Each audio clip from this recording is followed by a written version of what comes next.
Ang boses ng malakas na tawanan at kalansing ng mga basong kristal ay tila mga saksak sa aking pandinig. Nakatayo ako sa gitna ng malawak at marangyang mansyon. Yakap-yakap ang isang bayong na luma. Sa loob nito ay ang mga pinatuyong isda at danggit na maingat kong binalot mula pa sa Iloilo. Amoy dagat iyon, amoy ng pawis ko, amoy ng pagmamahal ng isang ina. Ngunit sa loob ng bahay na ito, ang amoy na yon ay tila isang lason. Ano ba yan, security?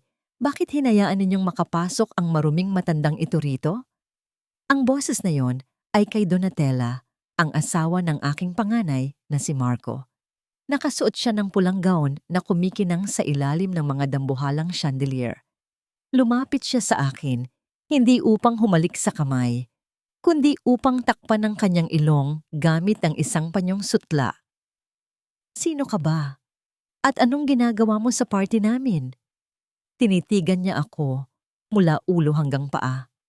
Ang tingin niya ay tila nakakita ng isang basura na napadpad sa kanyang malinis na sahig. Donatella, ako ito, ang nanay ni Marco. Pabulong kong sagot. Tuyot ang aking lalamunan. Pagod ako mula sa mahabang biyahe, ngunit pinilit kong ngumiti. Dinalhan ko kayo ng paborito niyang danggit mula sa Iloilo para sa anniversary ninyo. Isang malakas na tawa ang kumawala sa kanyang mga labi. Isang tawang puno ng pangungutya. Bigla, itinaas niya ang kanyang paa na may suot na mamahaling sapatos at malakas na sinipa ang aking bayong. Nagkalat ang mga tuyong isda sa makintab na marmol na sahig. Nagmantsa ang alat at langis sa puting carpet. Ang mga bisitang mayayaman ay huminto sa kanilang pag-uusap. Lahat sila ay nakatingin sa akin. Lahat sila ay tila nandidiri. Doon ko naramdaman ang unang saksak sa aking puso. Hindi dahil sa sipa ni Donatella, kundi dahil sa paglitaw ng lalaking kanina ko pa hinahanap. Marco, tawag ko sa kanya. Lumabas si Marco mula sa kumpol ng mga negosyante. Guwapo siya sa kanyang tuxedo. Siya ang aking panganay. Ang sanggol na muntik nang mamatay noon kung hindi ko ibinigay ang lahat ng aking lakas. Ang anak na pinag-aral ko sa Maynila sa pamamagitan ng paglalako ng isda sa ilalim ng matinding sikat ng araw. Tumingin si Marco sa akin. Pagkatapos ay tumingin siya sa mga bisita niyang tinitingala siya bilang isang matagumpay na CEO. Nakita ko ang takot sa kanyang mga mata. Hindi takot para sa akin, kundi takot para sa kanyang reputasyon. Hon, do you know this woman? Tanong ni Donatella habang nakakapit sa braso ni Marco. Sabi niya, nanay mo raw siya. Imposible. Di ba? Sabi mo sa akin, pumanaw na ang mga magulang mo dahil sa aksidente sa ibang bansa? Nanigas ang buong katawan ko. Pumanaw na? Hinimay ko ang bawat segundo ng katahimikan ni Marco. Umaasa ako. Nagdarasal ako na sana, kahit isang salita lang, pangalanan niya akong nanay. Kahit iwan niya ang yaman na ito, basta't wag lang niyang itatwa ang dugo na nananalaytay sa kanya. Ngunit dahan-dahang umiling si Marco. Ang kanyang mga mata ay naging kasing lamig ng yelo. Hindi ko siya kilala. Diretsong sabi niya, parang tumigil ang pag-ikot ng mundo. Ang bawat salita ni Marco ay tila isang matalim na balisong na bumaon sa aking dibdib. Baka isa lang siya sa mga dating katulong sa lumang bahay namin sa probinsya na naghahanap ng limos. Dagdag pa niya habang iniwas ang kanyang tingin. Security, ilabas niyo na siya. Bigyan niyo ng kaunting pera at paalisin na. Nakakasira siya ng selebrasyon. Nararamdaman ko ang panghihina ng aking mga tuhod. Ang mga kamay kong puno ng kalyo ay nagsimulang manginig. Lumapit ang dalawang malalaking lalaki at hinawakan ako sa braso. Kaladkad nila ako palabas habang naririnig ko ang bulong-bulungan ng mga tao. Kaya pala amoy malansa, katulong lang pala. Grabe naman ang lakas ng loob na pumunta rito. Bago ako tuluyang mailabas sa pintuan, lumingon ako. Nakita ko si Marco na tumatawa na muli. Tila walang nangyari. Tila hindi niya ako nakita. Tila hindi niya ako ina.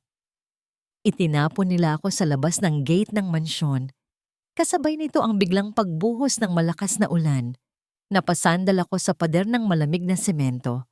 Nakita ko ang aking lumang pitaka na nalaglag sa putikan. Sa loob niyon ay ang tanging alaala ng aking pamilya. Isang kupas na litrato naming magkakapatid kasama si Jonah nung mga bata pa sila. Dahan-dahan, isang got ng mamahaling sasakyan ang dumaan sa harap ko. Ang tubig mula sa gulong nito ay tumalsik sa aking mukha. Humalo sa aking mga luha. Wala akong maramdaman na galit. Tanging hapdi lang. Ang hapdi ng katotohanang ang mga anak na binigyan mo ng buhay ay siya ring papatay sa iyong pagkatao. Niyakap ko ang aking sarili sa gitna ng dilim at ulan. Ang aking puting buhok ay dumidikit sa aking mukha. Wala akong matuluyan. Wala akong pera. Ang tanging dala ko na lamang ay ang aking mga sugat. Mga sugat na hindi nakikita. Ngunit mas masakit pa sa anumang latay sa balat. Ngunit sa gitna ng aking pag-iyak, naramdaman ko ang biglang paghinto ng isang sasakyan sa aking harapan. Ang liwanag ng headlight nito ay tila tumatagos sa aking malabong paningin. Bumukas ang pinto ng sasakyan. Isang itim na payong ang bumungad sa gitna ng ulan. Isang pares ng makintab na sapatos ang huminto sa harap ng aking mga paang nakayapak. Nay, ang boses na yon. Hindi yon kay Marco. Hindi rin kay Paulo. Ang boses na yon ay puno ng pag-aalala at pamilyar na init na matagal ko nang hindi nararamdaman. Inangat ko ang aking ulo. Sa ilalim ng payong, nakita ko ang isang lalaking may maamong mukha, ngunit may matapang na mga mata. Si Jonah. Ang ampon ko. Ang batang itinuring ng mga kapatid niya na iba. Ngunit siya lang ang tanging lumingon sa akin ngayon. Diyos ko, Nanay Teresa, anong ginawa nila sa inyo? Hindi na ako nakapagsalita. Ang tanging nagawa ko na lamang ay ang bumagsak sa kanyang mga braso, habang ang kadiliman ay unti-unting lumalamon sa aking malay. Nararamdaman ko ang init ng loob ng sasakyan, ngunit ang aking buong katawan ay nanginginig pa rin sa lamig. Ang bawat patak ng ulan sa labas ng bintana ay tila mga luhang hindi ko na mailabas.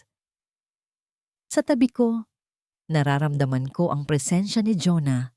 Tahimik siya, ngunit naririnig ko ang mabigat niyang paghinga. Alam kong galit siya. Galit siya para sa akin. Nay, uminom muna kayo nito. Mahinang sabi ni Jonah habang inaabutan ako ng mainit na tubig. Hinawakan ko ang baso. Ang aking mga kamay na puno ng kalyo at kulubot ay nanginginig. Tiningnan ko ang aking mga daliri. Ang mga daliring naging saksi sa bawat isdang nilinis ko, bawat labadang kinuskos ko, at bawat sentimong pinaghirapan ko para sa kanila. Biglang bumalik sa aking isipan ang ingay ng palengke sa Iloilo. Naaalala ko ang init ng sikat ng araw na tumatama sa aking likuran habang pasan-pasan ko ang mabibigat na bakol ng isda, ang amoy ng lansa na dumidikit sa aking balat na kahit anong sabon ay hindi na maalis. Noon, ang tanging nagpapatatag sa akin ay ang mga sulat ni na Marco, Sofia at Paulo mula sa Maynila. Nay, kailangan ko ng bagong libro, sabi ni Marco sa telepono noon. Nay, ang ganda ng damit ng mga kaklase ko. Sana magkaroon din ako, sabi naman ni Sofia. Kahit wala na akong makain, kahit asin na lang ang ulam ko sa gabi, basta maipadala ko ang hiling nila. Isang beses, halos 3 araw akong hindi kumain para lang mabili ang sapatos na gusto ni Paulo. Para sa akin ang gutom ay hindi mahalaga. Ang mahalaga ay ang kinabukasan nila. Napahawak ako sa aking tagiliran. Nararamdaman ko ang hapdi ng lumang tahi sa aking balat. Isang lihim na itinago ko sa loob ng maraming taon. Naaalala ko ang puting kisame ng ospital noong 19 na taong gulang pa lang si Marco. Naaksidente siya. Sabi ng doktor, kailangan niya ng operasyon. Malaking pera ang kailangan. Wala akong matakbuhan. Wala akong mahinga ng tulong. Kaya pumayag ako. Pumayag akong ibigay ang isang bahagi ng aking katawan sa isang taong nangangailangan ng transplant kapalit ng sapat na pera para mailigtas ang buhay ni Marco. Ang peklat na yon ay ang tanda ng aking pagmamahal. Ang tanda na ang buhay ni Marco ay dugtong sa sarili kong buhay. Pero bakit ngayon? Bakit tila hindi niya nakikita ang peklat na yon? Nay, bakit kayo umiiyak? May masakit ba sa inyo? Tanong ni Jonah, puno ng pag-aalala. Umiling ako at pilit ng ngumiti kahit na ang puso ko ay unti-unting nadudurog. Wala, Jonah. Naaalala ko lang noong maliit pa kayo. Noong sabay-sabay tayong kumakain ng tuyo sa sahig ng kubo natin. Masaya naman tayo noon, di ba? Humigpit ang hawak ni Jonah sa manibela. Nakita ko ang pagtiim ng kanyang bagang. Ne, hindi lahat ng tao ay marunong lumingon sa pinanggalingan. Pero nandito ako. Hindi ko kayo iiwan gaya ng ginawa nila. Ipinikit ko ang aking mga mata. Naalala ko ang mukha ni Marco kanina sa party. Ang pandidiri sa kanyang mga mata. Ang pagtalikod niya sa akin sa harap ng maraming tao. Paano nagawang itatwa ng isang anak ang sarili niyang ina? May pagkakamali ba ako sa pagpapalaki sa kanila? Masyado ko ba silang minahal kaya nakalimutan nilang may hangganan ng aking lakas? Biglang tumunog ang cellphone ni Jonah. Naka-loudspeaker yon, kaya narinig ko ang boses sa kabilang linya. Isang boses na kilalang kilala ko. Hello? Jonah? Balita ko bumalik ka na raw ng Pilipinas. CEO ka na pala ng isang malaking kumpanya. Boses yon ni Sofia, ang aking anak na babae. Ano kailangan mo, Sofia? Malamig na sagot ni Jonah. Grabe ka naman. Magkakapatid pa rin tayo, di ba? Anyway, baka naman pwedeng pautangin mo kami. Medyo gipit ang kumpanya ni Marco ngayon eh. At saka, may alam ka ba kung nasaan si nanay? May kailangan lang kaming papirmahan sa kanya tungkol sa lupa sa Iloilo. Napahawak ako sa aking dibdib. Ang lupa sa Iloilo. Iyon na lang ang natitirang ari-arian ko. Ang tanging bagay na plano kong iwan para sa kanilang lahat kapag nawala na ako. Nasaan ang nanay? Bakit hindi niyo siya hanapin sa mansyon ni Marco? Doon siya pumunta kanina, di ba? Tanong ni Jonah. Ang boses niya ay tila kulog na nagbababadya ng bagyo. Iyon ba? Pinalayas siya ni Marco kanina. Masyado kasing nakakahiya eh. Amoy isda na. Marumi pa ang suot. Nakakasira ng image namin sa mga business partners. Baka kung saan na nagsuot, yung matandang yon. Tumulo ang aking luha nang marinig ang tawanan ni Sofia sa kabilang linya. Walang pag-aalala, walang pagmamahal. Ang tanging tingin nila sa akin ay isang sagabal. Isang matandang amoy isda na wala ng silbi kundi ang pirmahan ang kanilang huling kayamanan. Huwag na huwag niyo nang tatawagin ang nanay na matandang yun, Sofia, sabi ni Jonah. Ang boses niya ay puno ng banta. Dahil simula sa araw na ito, mararamdaman ninyo kung paano mawalan ng lahat. Pinatay ni Jonah ang tawag.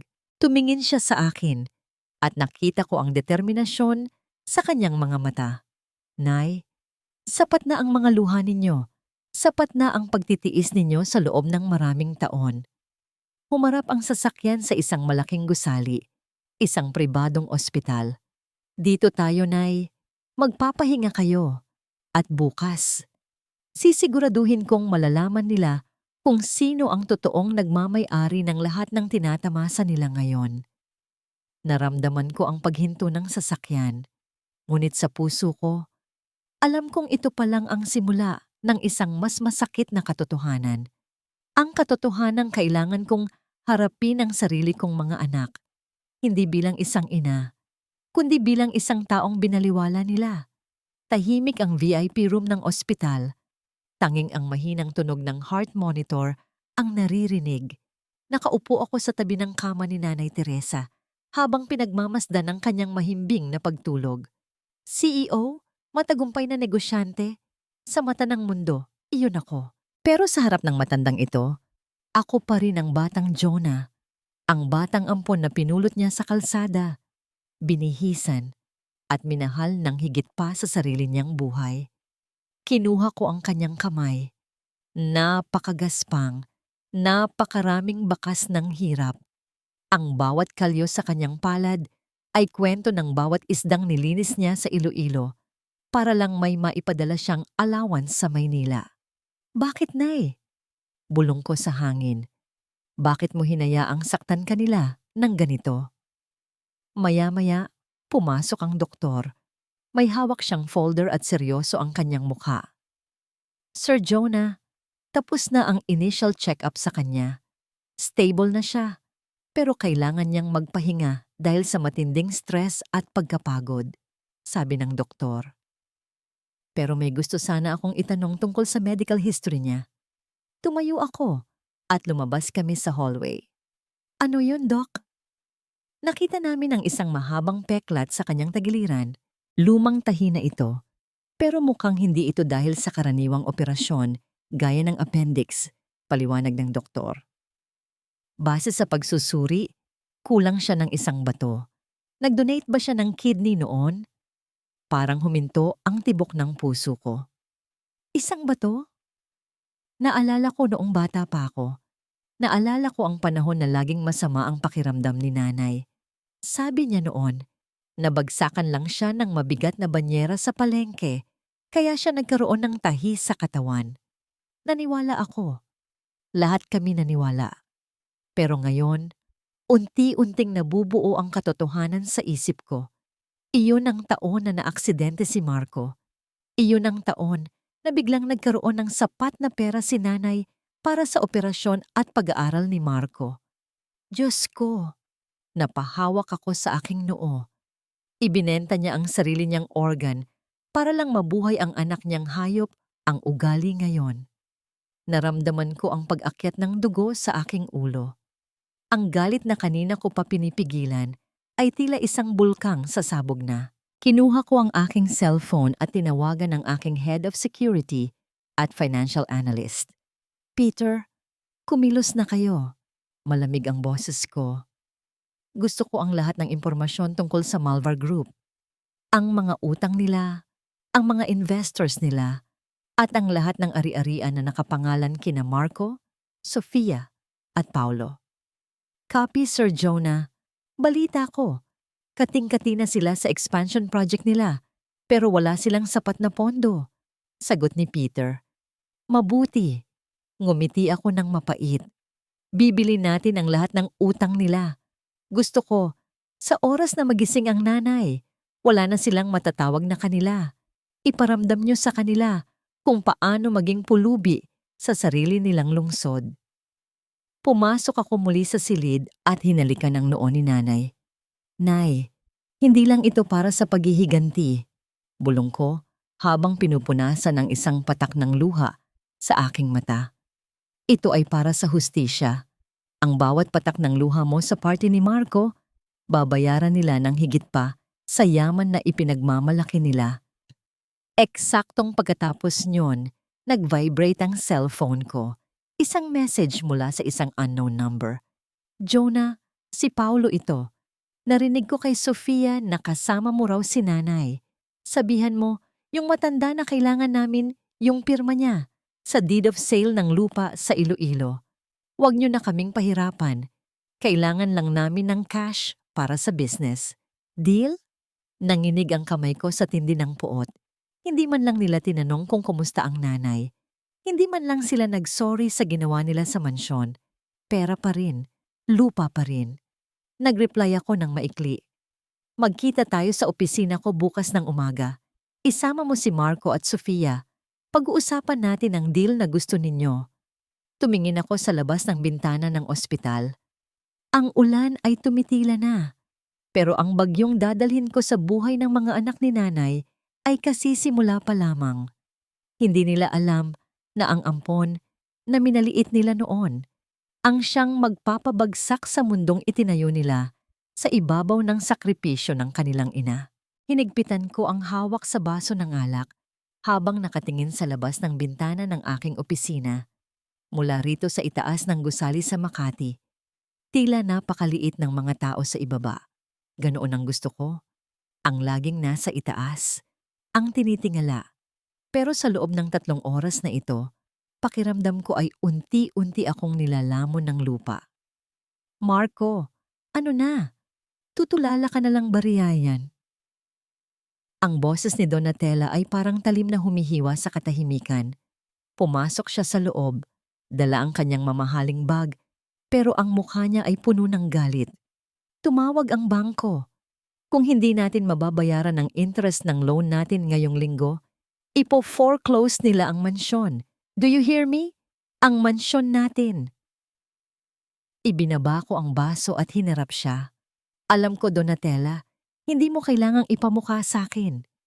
Kung sana ay hindi mo hinayaang pumasok ang maruming matandang yun sa party kagabi, baka hindi nag-withdraw ng investment si Mr. Sai. Sinabihan na kita, Marco. Ang pamilya mo sa probinsya ang pabigat sa atin. Napapikit ako. Naalala ko ang mukha ni Nanay Teresa kagabi. Ang amoy ng danggit na tila kumapit sa bawat sulok ng mansyon. Kasalanan niya ito. Bakit ba kailangang pumunta rito ng isang katulad niya na walang alam kundi ang magdala ng lansa sa aking malinis na buhay? Bumukas ang pinto at pumasok sina Sofia at Paulo. Pareho silang balisa. Marco, kailangan na nating ibenta ang lupa sa Iloilo. Bungad ni Sofia habang kinakalikot ang kanyang cellphone. Iyon na lang ang paraan. Malaking ektarya yon. At balita ko ay may mga developers na interesadong gawin itong resort. Pero kay nanay nakapangalan yon. Paalala ni Paulo. At alam niyo naman ang matandang yon. Napaka-sentimental. Sinasabi niyang pamana raw yun sa atin. Tumawa si Sofia ng mapait. Pamana? Anong gagawin natin sa lupa? Kung sa kalsada naman tayo titira. Kailangan nating makuha ang pirma niya.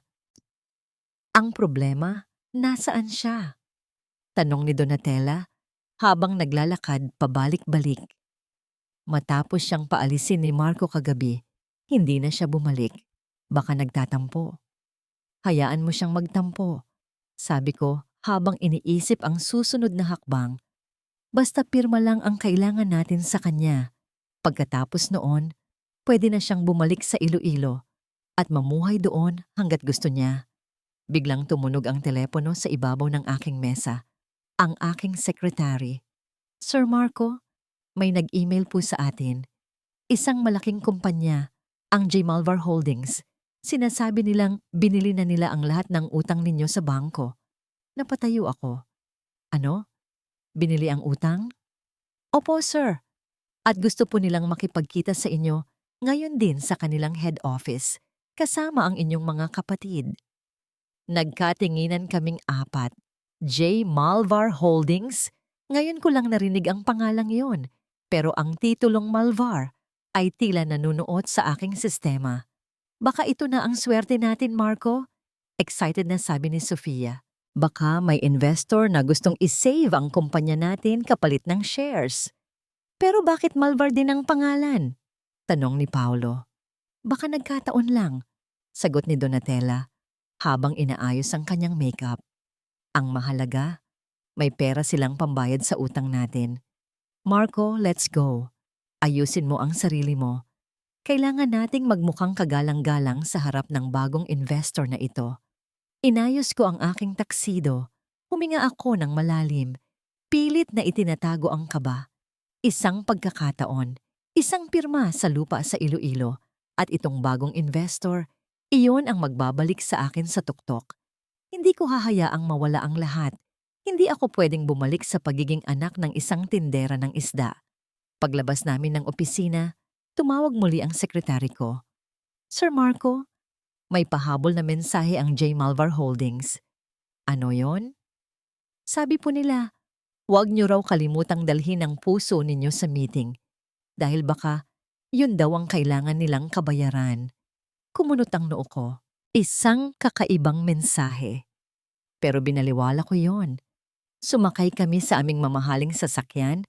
patungo sa gusali na magpapasya kung mananatili kaming hari o tuluyan kaming babagsak sa putikan na pilit naming tinatakasan. Ang hindi ko alam, sa bawat kilometrong itinatagal ng biyahe ay papalapit na rin ako sa pinakamadilim na katotohanan ng aking buhay. Ang ganda ng lobby ng J. Malvar Holdings. Ang bawat dingding ay gawa sa mamahaling salamin at ang mga empleyado ay yumuyuko sa amin habang naglalakad kami patungo sa elevator.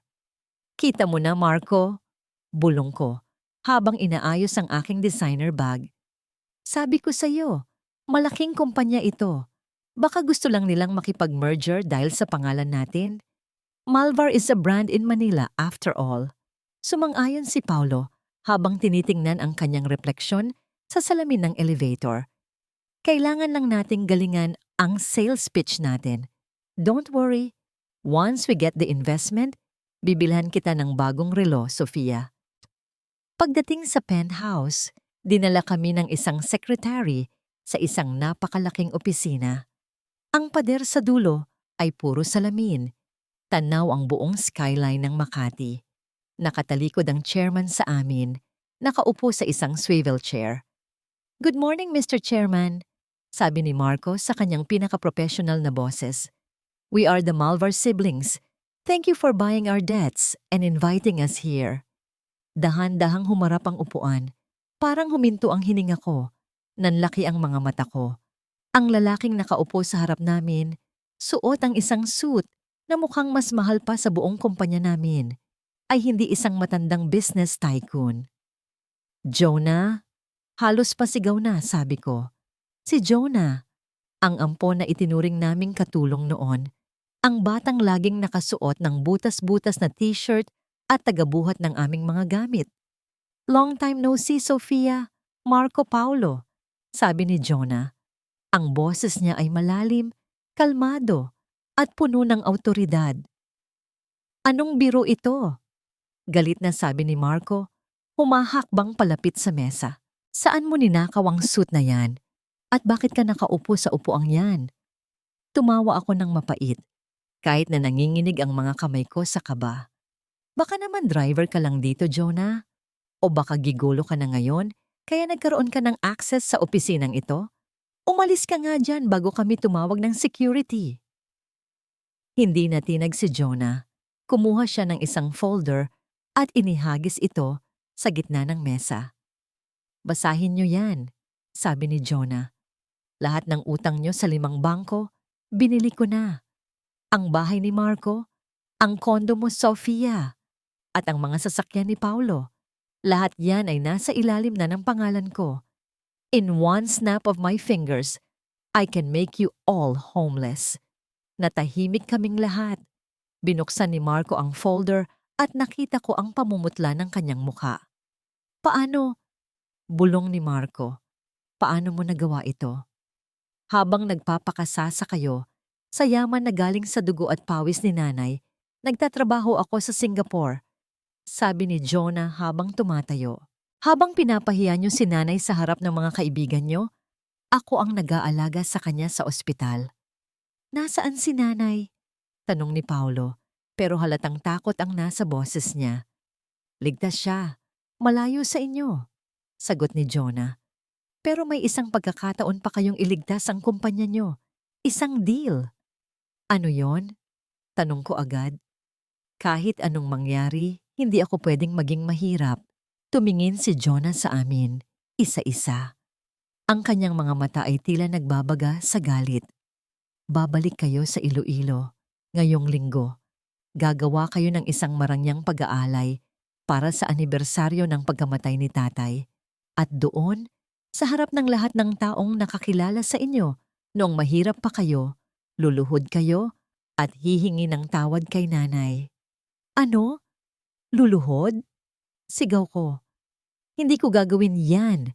Mas pipiliin mong maging pulubi sa kalsada, Sofia," putol ni Jonah sa akin. "Sige, security, paki-escort sila palabas. I-file na ang foreclosure notice sa lahat ng property nila. Wait, mag-isip muna tayo. Pigil ni Marco. Lumingon siya sa amin desperado. Sofia, Paulo, wala tayong choice. Hindi ako papayag. Sigaw ni Paulo. Bigla siyang sumugod at kinuha ang kwelyo ni Jonah. Sino ka ba sa tingin mo, ha? Ampon ka lang. Isang hamak na ampon. Bago pa man makasuntok si Paulo, mabilis na pumasok ang dalawang bodyguard at binalibag siya sa sahig. Napasigaw ako sa takot. Malamig na tumingin si Jonah kay Paulo na namimilipit sa sakit. Ampon man ako sa papel, pero ako ang tunay na anak ni nanay, sa puso at gawa. Sabi ni Jonah, may 48 oras kayo para mag-impake. Sa Iloilo tayo magkikita at huwag nyo nang subukang tumakas. Dahil hawak ko ang buong mundo nyo. Padabog kaming lumabas ng opisina. Ang galit sa dibdib ko ay tila sasabog na. Hindi ito pwedeng mangyari, sabi ko habang papasok sa elevator. Kailangan nating gumawa ng paraan para makuha ang lupa sa Iloilo nang hindi tayo napapahiya. Gagawin natin ang gusto niya, sabi ni Marco. Ang boses niya ay basag.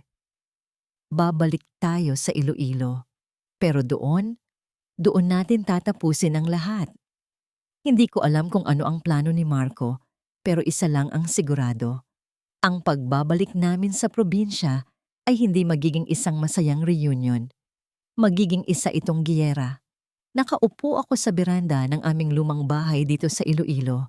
Ngunit hindi na ito ang bahay na iniwan ko noon. Ang bahay na may butas na bubong at dingding na gawa sa nabulok na kawayan. Dahil kay Jonah, ang aming tahanan ay muling nabuhay. Malinis na ang mga tabla, may magagandang halaman sa paligid at ang simoy ng dagat ay tila humahalik sa aking pisngi. Ngunit ang katahimikan ng hapon ay binalot ng ingay ng isang sasakyang paparating. Isang mamahaling van ang huminto sa tapat ng aming tarangkahan. Nakita ko ang pagbaba ni na Marco, Sofia at Paulo. Kasama rin nila ang asawa ni Marco na si Donatella. Kahit dito sa probinsya, suot pa rin nila ang kanilang mga mamahaling damit. Ang kanilang mga sapatos ay pilit na iniiwasan ng putik sa daan. Ang kanilang mga muka ay puno ng pagkadismaya. Tila ba dinala sila sa isang lugar na puno ng sumpa. Ano ba yan? Ang init-init dito. At bakit ba kailangang maglakad sa lupang ito? Reklamo ni Sofia habang pinapaypayan ang sarili gamit ang kanyang kamay. Marco, sigurado ka ba na dito tayo makikipag-meeting sa investor? Baka niloloko lang tayo ng ampon na yun. Iritableng sabi ni Donatella. Naglakad sila patungo sa beranda. Huminto sila nang makita nila ako. Nakaupo ako sa aking paboritong silya. Suot ang isang malinis at magandang bestida na ibinigay ni Jonah. Hindi ako kumilos. Hindi ako tumayo para salubungin sila. Sa loob ng maraming taon, ako ang laging tumatakbo patungo sa kanila. Ako ang laging yumuyuko. Ngunit ngayon, ang aking puso ay tila isang batong hinubog ng alat ng dagat. Nay? Tawag ni Marco. May bahid ng gulat sa kanyang tinig nang makita niya ang pagbabago sa akin at sa bahay. Anong ginagawa niyo rito? At bakit ganito ang ayos ng bahay? Hindi ako sumagot. Tinitigan ko lang sila, ang aking mga anak, na galing sa aking sinapupunan, ngunit tila mga dayuhan sa aking harapan. Nay, huwag na tayong magbulahan, singit ni Sofia, na tila naiinip na. Alam naming kasabwat mo si Jonah. Nasaan siya? Kailangan na nating tapusin ang usapan tungkol sa mga utang namin at sa lupa rito sa Iloilo. Tumingin ako sa paligid. Ang mga kapitbahay namin, sina Aling Marites, Mang Kanor, at iba pang mga mangingisda ay nakadungaw sa kanilang mga bintana. Naririnig ko ang kanilang mga bulungan. Iyan ba ang mga anak ni Teresa? Yung mga nakalimot na sa kanya? Ang gaganda ng suot, pero ang papangit ng ugali. Narinig iyon ni Donatella at lalong naging matalas ang kanyang tingin. Ano pang tinitingin-tingin niyo? Mga hampas lupa. Sigaw niya sa mga kapitbahay. Doon ako nagsalita. Ang boses ko ay mahina. Ngunit bawat salita ay may bigat. Huwag mong pagsasalitaan ng ganyan ng mga tao rito, Donatella. Dahil sa lupang ito, ikaw ang dayuhan. Ikaw ang walang karapatan. Nagulat sila sa talas ng aking pananalita. Si Marco ay humakbang palapit. Ang kanyang muka ay puno ng kayabangan na pilit niyang itinatago sa likod ng desperasyon. Nay, please, wala kaming oras para sa drama ng probinsya. Hawak ni Jonah ang kumpanya ko. Hawak niya ang lahat. Sabi ni Marco. Ang boses niya ay tumataas. Sabihin mo sa ampon mo na ibalik ang lahat sa amin. At ikaw, ibigay mo na ang pirma mo para sa lupa. Para matapos na ito at makabalik na kami sa Maynila. Tumayo ako ng dahan-dahan kahit nanginginig ang aking mga binti, pinilit kong magpakatatag. Maynila? Yun lang ba ang mahalaga sa inyo? Ang pera? Ang image nyo? Tanong ko. Naisip niyo ba kung paano ako nakarating dito mula sa mansyon mo, Marco? Naisip niyo ba kung nakakain ako? O kung may matutuluyan ako nung gabing pinalayas niyo ako? Yumuko si Paulo. Tila bahagyang tinatamaan ng hiya. Ngunit si Sofia ay umirap lang. Nay, matanda ka na. Alam naming madrama ka talaga. Sabi ni Sofia. Pero business ito. Huwag mong ihalo ang emosyon mo rito. Eksaktong pagkatapos niyon, bumukas ang pinto ng bahay at lumabas si Jonah. Hawak niya ang isang makapal na folder. Ang kanyang presensya ay tila nagpatahimik sa buong paligid. Ang kapal ng mukha ninyong humingi ng pabor pagkatapos ng lahat ng ginawa ninyo. Malamig na sabi ni Jonah. Jonah, ibigay mo na ang gusto namin. Sigaw ni Marco. Hindi mo kami matatakot dito sa Iloilo. Lupa lang ito, pera lang ito. Lumapit si Jonah kay Marco. Halos magkadikit na ang kanilang mga mukha. Lupa lang, pera lang? Tanong ni Jonah. Marco, ang lupang kinatatayuan mo ngayon ay ang tanging bagay na hindi mo kayang bayaran. Dahil ang bawat metro nito ay binili ni nanay gamit ang kanyang buhay. Lalong nagalit si Marco. Ano bang pinagsasabi mo? Ibinenta lang ni nanay ang mga isda niya. Huwag mo kaming dramahan tungkol sa sakripisyo dahil lahat naman ng magulang ay nagtatrabaho. Tumingin si Jonah sa akin. Tila nagtatanong kung handa na ba ako. Tumango ako ng bahagya. Ang katotohanan ito ay matagal nang nakabaon at oras na para hukayin ito upang makita nila ang dumi sa kanilang mga kamay. Marco, tawag ko sa aking panganay. Gusto mo ba talagang malaman kung saan galing ang pera na ginamit ko para sa operasyon mo noong naaksidente ka? At kung bakit hanggang ngayon, may sakit pa rin ang tagiliran ko? Kumunot ang noo ni Marco. Ano? Anong kinalaman yun dito? Inabot ni Jonah ang folder kay Marco. Basahin mo ang medical records na yan at tingnan mo ang petsa kung kailan ka gumaling at kung kailan nawalan ng isang mahalagang bahagi ng katawan ng nanay.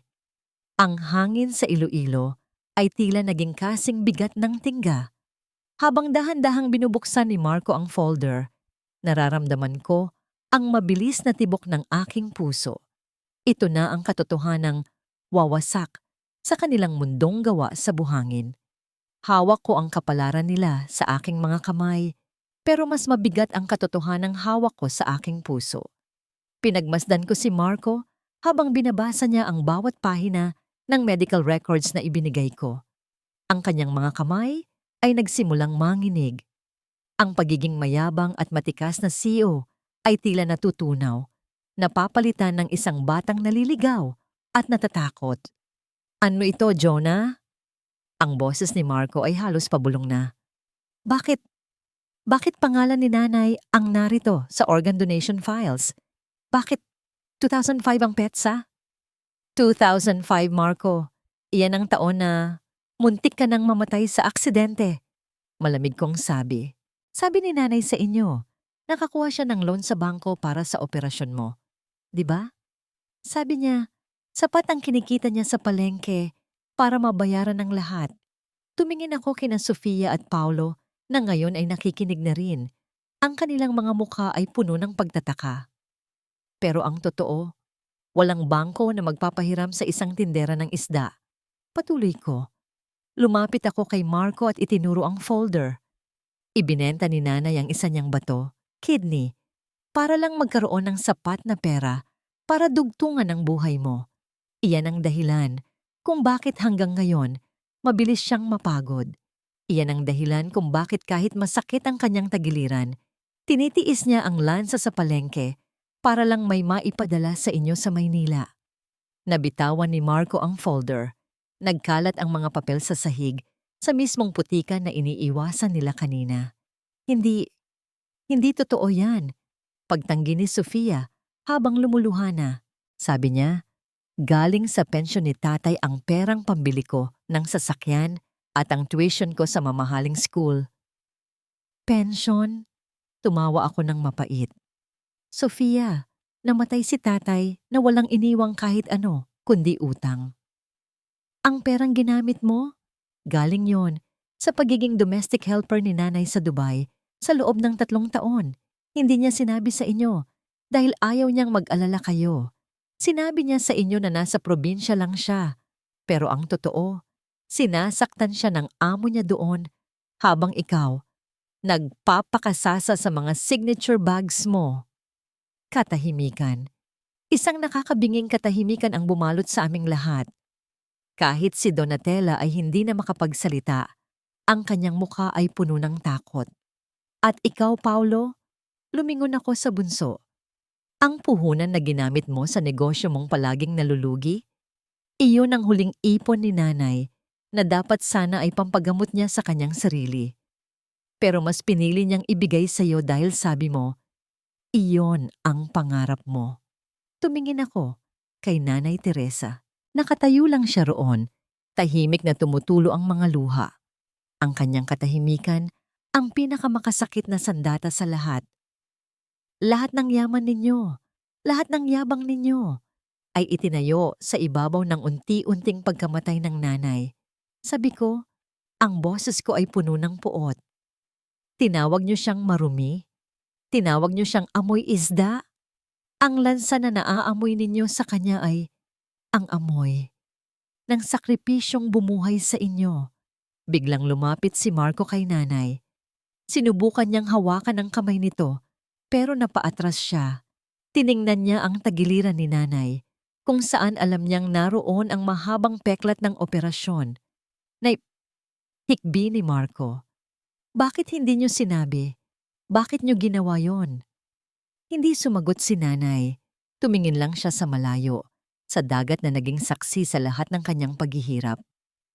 Dahil ina ko kayo, sa wakas ay nagsalita si nanay. Ang boses niya ay basag na basag. Dahil kahit itakwil niyo ako, hindi ko kayang makita kayong nahihirapan. Ang peklat sa katawan ko ay madaling tiisin, pero ang peklat sa puso ko na ginawa ninyo, iyon ang hindi ko alam kung paano hihilom. Naglakad si nanay papasok sa bahay. Iniwan kaming lahat sa labas. Biglang tumunog ang cellphone ni Marco. Isang tawag mula sa bangko. Sir Marco, this is the legal department. We are now officially seizing your properties in Forbes Park and your office in Makati. Please vacate the premises immediately. Nabitawan ni Marco ang kanyang cellphone. Sumpasay na siya sa kanyang mga tuhod, sa gitna ng putik at dumi. Ang kanyang mamahaling tuksido ay nadumihan na, ngunit wala na siyang pakialam. Sofia at Paulo ay napayakap na lamang sa isa't isa. Umiiyak ng malakas sa gitna ng katotohanang sila ay wala na. Wala ng pera, wala ng dangal, at muntik na ring mawalan ng ina. Jonah! Tawag ni Marco sa akin habang nakatingin sa lupa. Anong mangyayari sa amin? Tiningnan ko siya nang walang emosyon. Simula na ngayon, wala na kayong kumpanya, wala na kayong mansyon. Ang tanging natitira sa inyo ay ang lupang ito sa Iloilo na gusto ninyong ibenta. Pero hindi ko hahayaang mahawakan nyo ang kahit isang butil ng buhangin dito hanggat hindi nyo nararanasan ang naranasan ni nanay. Iniwan ko sila roon. 4 na taong sikat at makapangyarihan sa Maynila, na ngayon ay basang-basa ng ulan at luhang puno ng pagsisisi. Ngunit ang tanong ay, sapat na ba ang pagsisisi para mabayaran ang isang buhay na puno ng sakripisyo? Nakatitig ako sa putik na dumidikit sa aking tuhod. Ang mamahaling tela ng aking tuksido ay basang-basa na, mabigat, at tila hinihila ako pababa sa lupa. Pero mas mabigat ang katotohanang nakadagan sa aking dibdib. Isang bato, isang bahagi ng katawan ni nanay ang nasa loob ko. Kaya pala tuwing yayakapin ko siya noong bata pa ako, lagi siyang napapaaray. Kaya pala lagi siyang nakahawak sa kanyang tagiliran habang naglalaba. Buong buhay ko, akala ko ay sadyang swerte lang ako. Akala ko, sadyang magaling lang ako kaya ako nakaangat. Ang yabang ko. Marco, ano nang gagawin natin? Narinig ko ang boses ni Sofia. Nakaupo siya sa isang lumang bangko sa labas. Basang-basa rin ang kanyang buhok. Ang kanyang make-up ay kumalat na sa kanyang muka. Wala na ang kislap ng isang socialite. Ang natira na lang ay isang babaeng takot at lito. Wala na tayong bahay, Marco? Sabi ni Paulo habang nakasandal sa puno ng niyog. Tinawagan ako ng bangko, pati yung investment ko sa bar. Kinuha na ng J. Malvar Holdings. Wala tayong mapupuntahan. Biglang bumukas ang pinto ng van. Lumabas si Donatella. Bitbit ang kanyang maliit na maleta. Ang kanyang muka ay hindi bakas ng awa, kundi ng puot. I'm leaving, Marco. Matigas niyang sabi. Tumingala ako sa kanya. Ano? Donatella, sa ganitong oras, ngayong wala na tayong lahat? Exactly, wala na tayong lahat. Sigaw niya. Hindi ako nagpakasal sa isang anak ng tindera ng isda para lang tumira sa butas-butas na bahay na ito sa Iloilo. I have a reputation to keep, Marco. Humanap ka ng paraan mo, pero huwag mo akong isama sa pagiging pulubi niyo.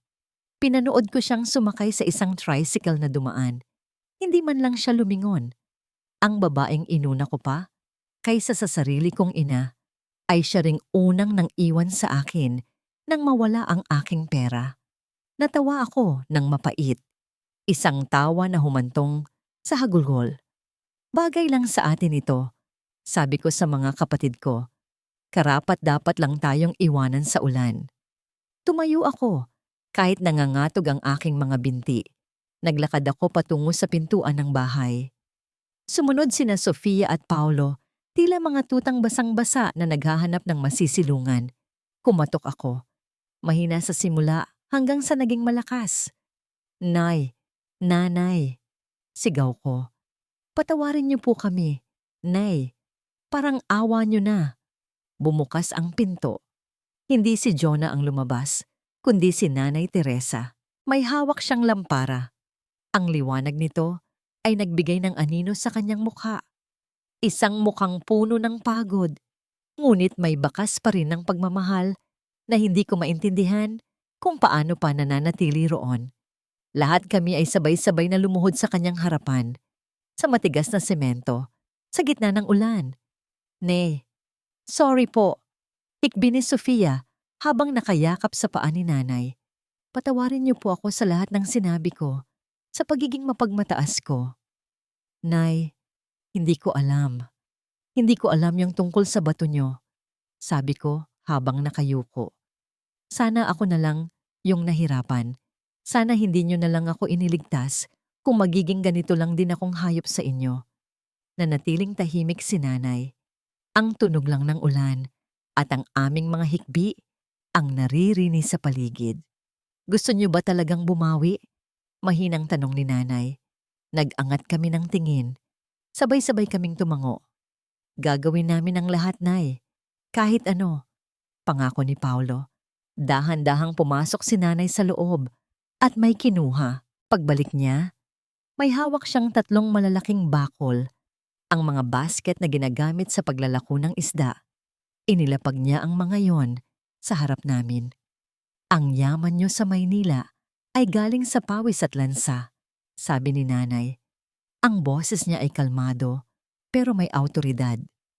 Kung gusto ninyong makapasok sa bahay na ito, kailangan ninyong matutunan kung paano ang mabuhay ng marangal. Tumingin siya sa akin. Marco, bukas ng madaling araw, sasama kayo sa palengke. Maglalako kayo ng isda. Lahat ng kikitain ninyo, gagamitin nating pambili ng bigas. Walang aircon, walang katulong, walang kumpanya. Tiningnan ko ang bakol. Marumi ito. Amoy lansa. Amoy ng nakaraan na pilit kong kinalimutan. Hinawakan ko ang hawakan ng bakol. Masakit sa kamay. Magaspang. Pero ito ang kailangan ko. Ito ang kailangan naming lahat para mahugasan ang dumi sa aming mga kaluluwa. Opo, Nay. Sagot ko. Gagawin namin. Pumasok na kayo. Tuyuin niyo ang mga sarili niyo, sabi ni nanay bago siya tumalikod. Pumasok kami sa loob ng bahay. Maliit lang ang kwarto, masikip at amoy kahoy. Pero sa unang pagkakataon, sa loob ng maraming taon, naramdaman ko na ligtas ako.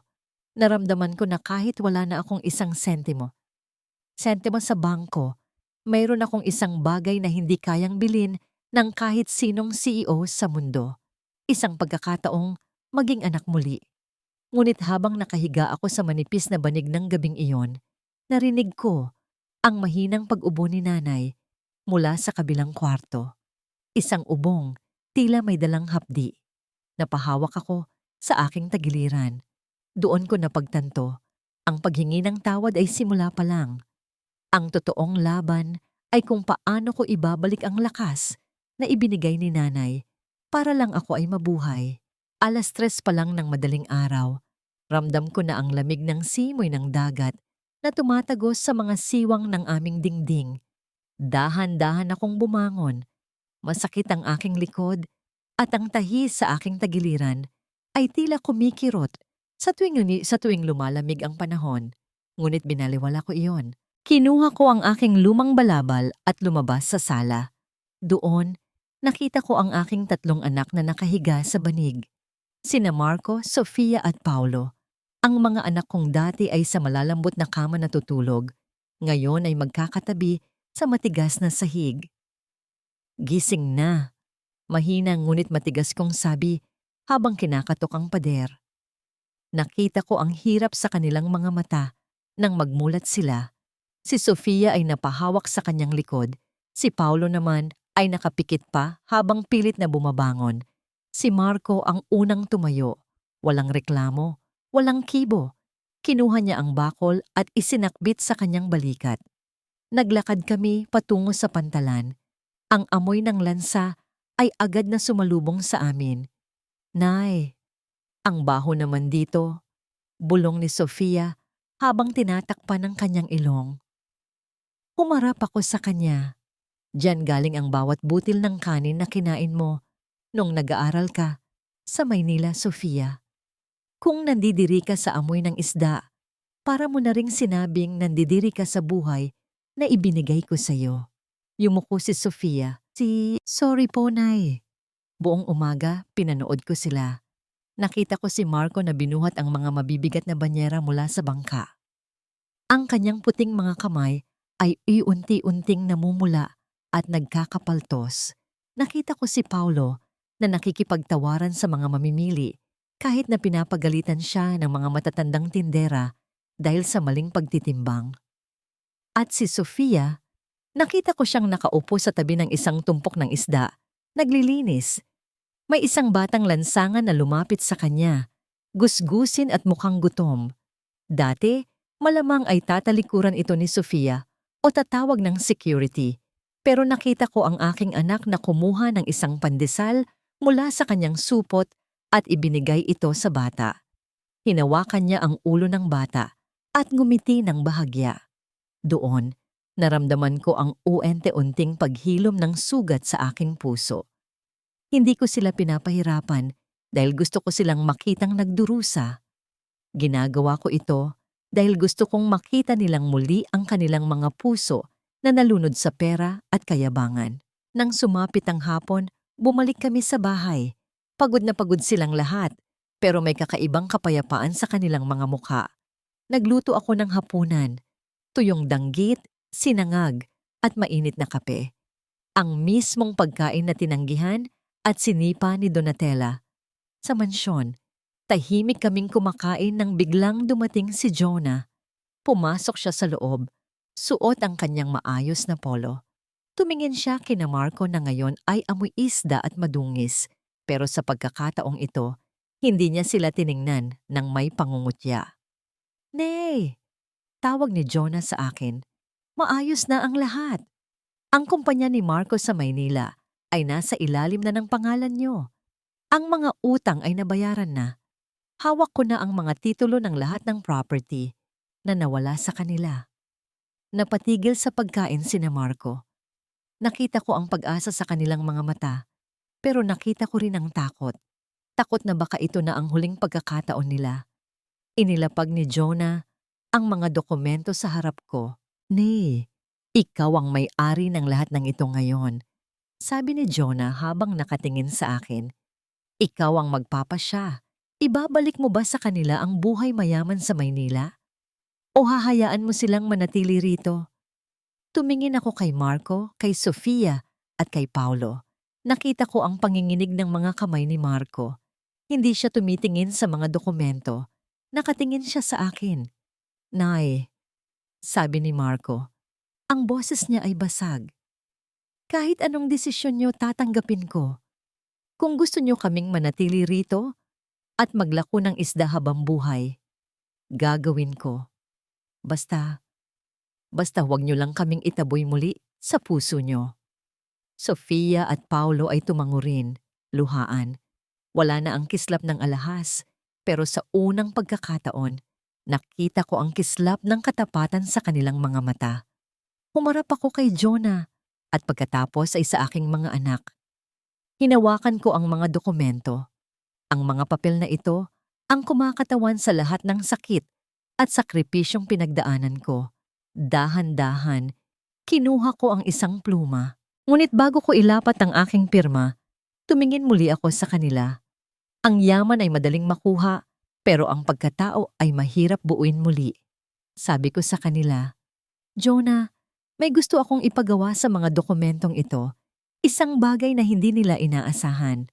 Lahat sila ay naghintay sa susunod kong sasabihin. Ang hangin sa loob ng aming maliit na bahay ay tila huminto sa pagdaloy." "Nay, ano ang gusto mong gawin?" tanong ni Jonah. Tiningnan ko ang aking mga anak nang diretso sa kanilang mga mata. Ang desisyon ko ay hindi lamang magpapabago sa kanilang kinabukasan, kundi susubok sa bagong buhay na sinisimulan nilang buuin. Nakatingin ako sa malawak na dagat ng Iloilo habang ang araw ay dahan-dahang lumulubog, nagbibigay ng kulay ginto sa bawat alon. Hawak ko ang pluma at sa harap ko ay ang mga dokumentong naglalayon na ibalik ang lahat ng yaman sa aking mga anak. Lumingon ako sa kanila. Nakatayo sila sa aking likuran, sina Marco, Sofia, at Paulo. Hindi na sila ang mga anak kong puno ng kayabangan at suot ay mamahaling alahas. Ang kanilang mga balat ay medyo nasunog ng araw. Ang kanilang mga kamay ay may mga bagong kalyo mula sa pagtatrabaho sa palengke. Ngunit sa likod ng mga dumi at pagod, nakikita ko ang isang bagay na matagal nang nawala. Ang kanilang kaluluwa. "Jonah," tawag ko sa aking anak na ampon. "Irehistro mo ang kumpanya at ang lahat ng ari-arian sa ilalim ng pangalang Ang Pamana ni Nanay Teresa Foundation." Napakunot ang noo ni Marco, ngunit hindi siya nagalit. "Foundation, Nay?" "Oo," sabi ko habang dahan-dahang pumipirma. "Ang lahat ng kumpanya at pera ay gagamitin para tulungan ang mga mangingisda at mga nanay sa palengke na walang pampapaaral sa kanilang mga anak. Hindi ko ito ibibigay sa inyo bilang personal na yaman." Tumahimik ang paligid. Inaasahan ko ang reklamo, ang galit o ang pag-aalsa. Ngunit ang narinig ko ay ang mahinang hikbi ni Sofia. "Tama po yan, Nay," sabi ni Sofia habang lumalapit at humahawak sa aking balikat. Hindi namin deserve ang perang yan pagkatapos ng lahat. Mas masaya ako rito. Mas payapa ako rito kaysa sa Maynila na puro kasinungalingan. Pero Marco, Sofia, Paulo, dugtong ko. Kailangan ng foundation ng mga taong magpapatakbo nito. Marco, ikaw ang mamamahala sa operasyon, pero magsisimula ka sa baba. Sofia, ikaw ang hahawak sa mga scholar. At Paulo, ikaw ang titingin sa kabuhayan ng mga mangingisda. Lahat kayo ay tatanggap ng sweldo na sapat lang para sa marangal na pamumuhay. Wala ng luho, wala ng yabang. Lumapit si Marco at lumuhod sa harap ko. Kinuha niya ang aking mga kamay na puno ng kalyo at hinalikan ang mga ito. Salamat, Nay. Salamat dahil binigyan niyo kami ng pagkakataong itama ang aming mga mali. Sabi ni Marco, ang kanyang mga luha ay pumatak sa aking palad. Ang kumpanyang binuo niyo gamit ang inyong dugo at laman. Ngayon ay bubuhayin namin para sa iba. Tumingin ako kay Jonah. Nakatayo siya sa gilid, may tipid ng ngiti sa kanyang mga labi. Alam kong siya ang naging tulay para mangyari ang lahat ng ito. Jonah, halika rito. Tawag ko sa kanya. Lumapit si Jonah at yumuko din sa akin. Nay, tapos na ang misyon ko. Nakita ko na silang nagbago. Pwede na kayong magpahinga ng panatag. Hindi pa tapos ang misyon mo, Jonah. Sabi ko habang pinagsasama ang kamay niya at ang kamay ni Marco. Kayo ang magkakapatid. Walang ampon, walang tunay na anak. Iisa lang ang dugong mahalaga sa pamilyang ito. Ang dugo ng pagmamahalan at pagpapakumbaba. Nagyakap ang 4 na magkakapatid sa harap ko. Sa sandaling iyon, tila nawala ang lahat ng sakit na naramdaman ko nung gabing pinalayas ako sa mansyon. Ang lahat ng hirap sa palengke, ang hapdi ng aking peklat sa tagiliran, at ang mga gabing umiiyak ako sa gutom. Lahat ng yon ay nagkaroon ng kabuluhan. Ang tunay na pamana ay hindi ang mga gusali sa Makati o ang mansyon sa Forbes Park. Ang tunay na pamana ay ang mga anak na marunong lumingon sa kanilang pinanggalingan. Naglakad kami patungo sa dalampasigan. Habang pinapanood namin ang paglubog ng araw, naramdaman ko ang malamig na hangin ng Iloilo. Hindi na ito masakit. Ang bawat haplos ng hangin ay tila isang bulong ng kapatawaran at bagong simula. Ang yaman ay pwedeng mawala sa loob ng isang gabi. Ang kagandahan ay pwedeng kumupas sa paglipas ng panahon. Pero ang pag-ibig ng isang ina, iyon ay isang karagatang walang hanggan, malalim, malawak, at laging may puwang para sa mga anak na gustong bumalik sa Pampang. Nay, mahal na mahal namin kayo. Sabay-sabay nilang sabi. Ngumiti ako at ipinikit ang aking mga mata habang ang tunog ng mga alon ay tila isang uyayi na nagpapatulog sa lahat ng aking mga sugat. Sa wakas, payapa na ang lahat. At dito nagtatapos ang madamdaming kwento ni Doña Teresa at ng kanyang mga anak na sina Marco, Sofia, Paulo at ang tapat na si Jonah. Mga minamahal naming tagapakinig, bago tuluyang magpaalam ang ating kwento, nais ko munang mag-abot ng isang taos-pusong pasasalamat sa bawat isa sa inyo. Maraming salamat sa paglalaan ninyo ng oras at sa pagbubukas ng inyong mga puso para samahan kami sa bawat kabanata, sa bawat luhang pumatak, at sa bawat aral na ating napulot sa buhay ni Doña Teresa. Habang isinusulat ko ang bawat bahagi ng kwentong ito, hindi ko maiwasang mapaluha at mabalisa. Bawat sakripisyo ni Doña Teresa, mula sa pagtitinda ng isda hanggang sa pagbibigay ng bahagi ng kanyang sariling katawan, ay sumasalamin sa hindi masukat na pagmamahal ng isang ina.